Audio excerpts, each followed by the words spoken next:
Hello mga ka-ugs! Let's make empanada dough. Una, maglalagay tayo ng 600 grams ng all-purpose flour, 250 grams ng cold butter, 2 tablespoon ng sugar, 1 teaspoon ng salt, 1 tablespoon ng vinegar at isang itlog. Lalamas-lamasin lang natin ito into crumbs. Hindi na kailangan ilagay sa mixer dahil kailangan dito minamasa lang ng kamay. Pagkatapos lalagyan na natin ito ng tablespoon by tablespoon ng malamig na tubig. Tuloy lang natin ng ating paglamas. Diba sanay na sanay ka naman dyan? Ayan, para mabuo natin ng ating empanada dough. Pagkatapos ito, babalutin lang natin ito ng cling wrap or ng plastic. I-rest lang natin ito ng 30 minutes hanggang 1 oras para maging flexible siya. Pagkatapos, pwede na natin gawin ang ating empanada. Kapag nakapag-rest na yung ating dough, ipoportion na natin ito. Gagawa na tayo ng empanada. Babastunin lang natin ito. Pagkatapos, ikakat lang natin 40 to 60 grams each dough ng ating empanada. Pwedeng mas malaki, depende sa gusto mo.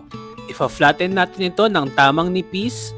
Papalaparin ng pabilog para swak na swak sa ating molder. Gamitan natin ng empanada molder para mabilis at mas madali. Chicken empanada, kahit anong filling, pwede mong ilagay sa ating empanada. Isisealed lang natin ito mabuti gamit ang ating molder pagkatapos tanggalin ng excess na dough.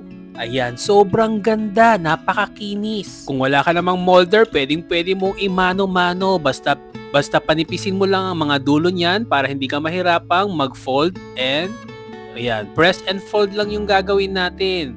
Ayan, o diba napakadaling gawin? Pwedeng i-bake or i-prito. Ayan, at tikman na natin. Nakaka-ugs talaga, ang sarap.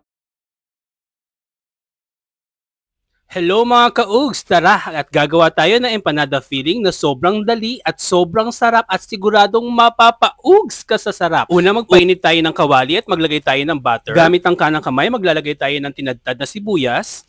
Pag naluto na ang sibuyas, isusunod natin ang bawang. Huwag mo sunugin yung bawang. Pag naluto na yung bawang at sibuyas, maglalagay tayo ng patatas na hiniwa ng pa-cubes. At maglalagay rin tayo rito ng mga vegetables. Pwede kang bumili ng frozen at pwede ka rin namang bumili ng fresh. Pagkatapos, lalagyan lang natin to ng tubig na mula sa Angat Dam para maluto ng husto. Sisison lang natin to ng salt and pepper. Huwag mo masyadong damihan ng salt, baka umalat. Nagpakulo na rin ako ng manok at aking hinimay-himay. Kapag medyo naiga na ang tubig, lalagyan na natin to ng all-purpose cream na siyang magpapasarap sa ating filling. Kapag medyo matutuyo na, lalagyan na natin to ng konting harina para lumapot. Diba masarap yung medyo malapot? At syempre, kailangan natin itong tikman bago natin hanguin sa init ng apoy. Kapag ikaw ay napaugs na sa sarap, hanguin na to at palamigin at pwede mo nang ilagay sa filling ng empanada. Mag-follow lang para sa marami pang recipe na talaga namang mapapaugs ka sa sarap.